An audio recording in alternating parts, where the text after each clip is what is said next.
I deplore those untruths about Ukraine. Ukraine didn't start the war. Zelensky is not a dictator. It's Orwellian that we're hearing this kind of nonsense. You know, you might as well say that the United States attacked Japan at Pearl Harbor, right?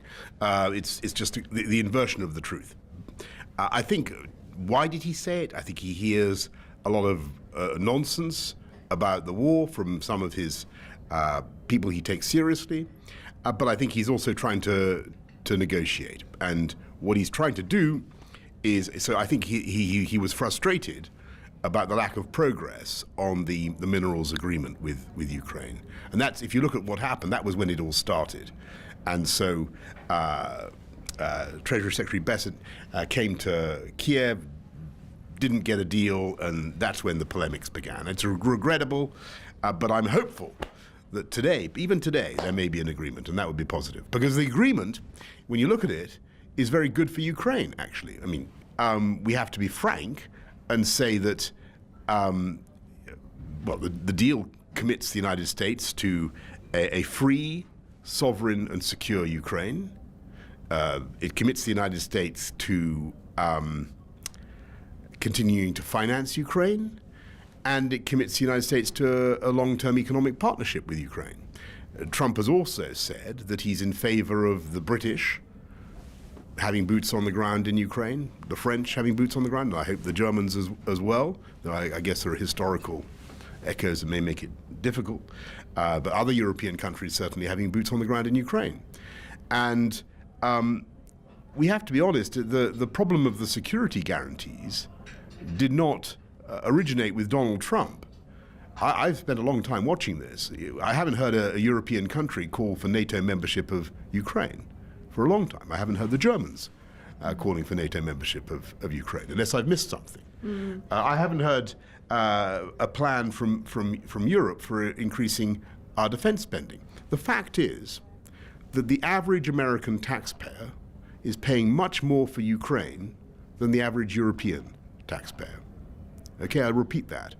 The average American taxpayer is paying much more. There are far fewer people in America than there are in Europe. They're paying a huge amount in their, both in humanitarian aid and in military aid. And Trump was elected to address what he sees as an imbalance and to get Europeans to step up. So Biden didn't offer a NATO guarantee. It was never clear what the future of Ukraine was going to be. But what Trump is saying, certainly in the minerals agreement, is that it depends, not a penny. America won't get a pfennig. No, if you still have pfennigs. Used to be, whatever you call it, euro cents. You won't get a dime unless there's a free, sovereign, and secure Ukraine, right? And that's what it says in black and white in the agreement. And I think it's up to us as Europeans now, particularly frankly to Britain and France, because we're the P5 powers that let Ukraine down. We signed the Budapest Memorandum. I mean, Germany's in another position. We signed the Budapest Memorandum. We said that if Ukraine gave up their nuclear weapons, we would come to their defense in the event of attack. That has not happened. We should now be producing for Trump a plan to help secure Ukraine. And I'm sure that if we do that, the Americans will provide, as they have done for the last 3 years, the intelligence cover, the logistical support, and everything else. But they won't put boots on the ground. Should I tell you why to do that? Because Putin doesn't want it. Yeah. And stuff Putin. Because Putin, but fundamentally, this isn't about trying to carve Ukraine up. You can't solve this tragedy by a division of land. This is about the identity and the future of Ukraine. And if you tell Vladimir Putin, no, it's Ukrainians who decide which club they want to join.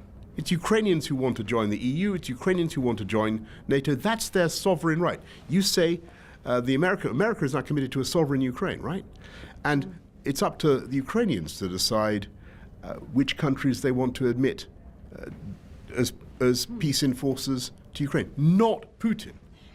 He said he was going to try and end the war. We shouldn't be remotely surprised that that this is what is happening.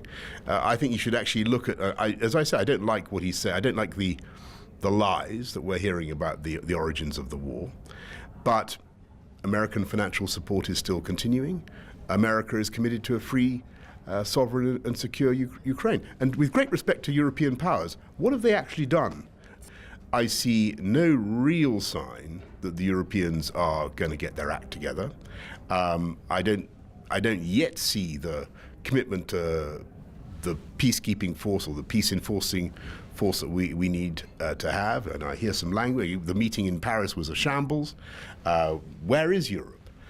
Maybe Mr. Merz will be better than Olaf. Let's see what happens. But Europe really does need to step up now. And I tell you why. Because if you want America to take us seriously, we have to take ourselves seriously. If you want America to take Ukraine seriously and to care about Ukraine, we must show that we care about Ukraine, right? And when we're spending so little on our own defense, when we don't unfreeze the 300 billion, we talk about the 300 billion for years and years. What is Germany's position on the $300 billion? What is Germany's position? Nothing. You know, we bloviate on about, oh, Donald Trump says this, oh, Donald Trump says that, woo! You know, panic in Europe. What are we actually doing to unfreeze the 300 billion that is mainly in Belgium and use it to support Ukraine? Germany is blocking it, France is blocking it, Belgium is blocking it, Spain is blocking it, everyone, even the UK is not doing enough on that. So Europe needs to get serious. If Europe, here's the key thing. If Europe wants America to engage in protecting Ukraine, Europe has to show that it is willing to protect Ukraine itself.